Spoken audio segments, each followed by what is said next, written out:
Today we're going to be talking about Azure Advanced Threat Protection, specifically extending the Security Alert Playbook. That playbook has us start on Victim PC, laterally move to Admin PC, steal and harvest those credentials, or specifically tickets, move them back to Victim PC. Where we extend it is we then take it and convert those tickets so they can be consumed by Kali Linux. We'll then be using tools like InPacket to actually leverage those tickets compromised from Admin PC, but from our Kali Linux machine. Through that, we can own the domain controller with the right privilege. From there, we're going to actually talk about Azure Advanced Threat Protection and how it leverages the sensor installed on the domain controller to actually detect this plus other nefarious activity detected earlier on in the Azure ATP Security Alert Playbook. Let's get started. We'll be making the assumption that you've already harvested the tickets from Admin PC and brought them to Victim PC. If that is not true, go to the Azure ATP Security Alert Playbook now.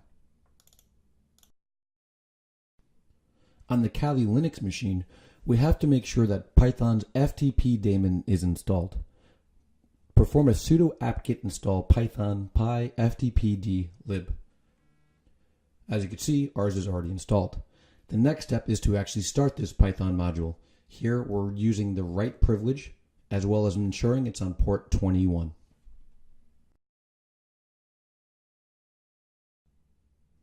Back on the Windows PC, we're going to use an open source tool called Kikio from the same author, Benjamin Delpy, who brought you Mimikatz. Here we're going to take the already harvested tickets from Admin PC on Victim PC and actually change the file format so Linux and Kali Linux can actually understand them. Here we're using a module called miscellaneous convert, and we're going to literally drag and drop the TGTs harvested previously into the command line. Notice how I am skipping the session tickets or those without the curb TGT in the file name.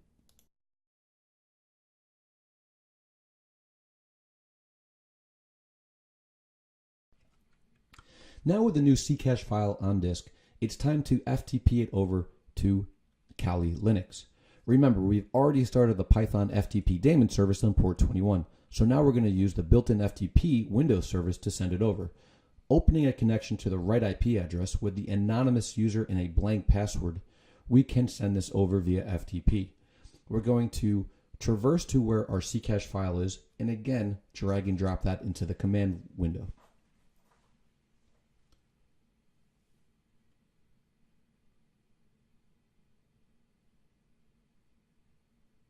Great. Now that we completed that, we can exit the FTP service and go back to the Kali Linux VM.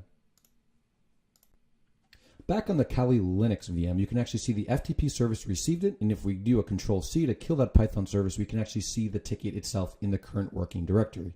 However, we're not done yet. We still have to make two small modifications to the file before we can actually properly use it and export it. First, we did a command 600. This tells Linux that the only person who can access this is the owner. We then have to state who the owner is via sudo chown. In this case, we're going to use the current user, Andrew. Only Andrew can access this VM.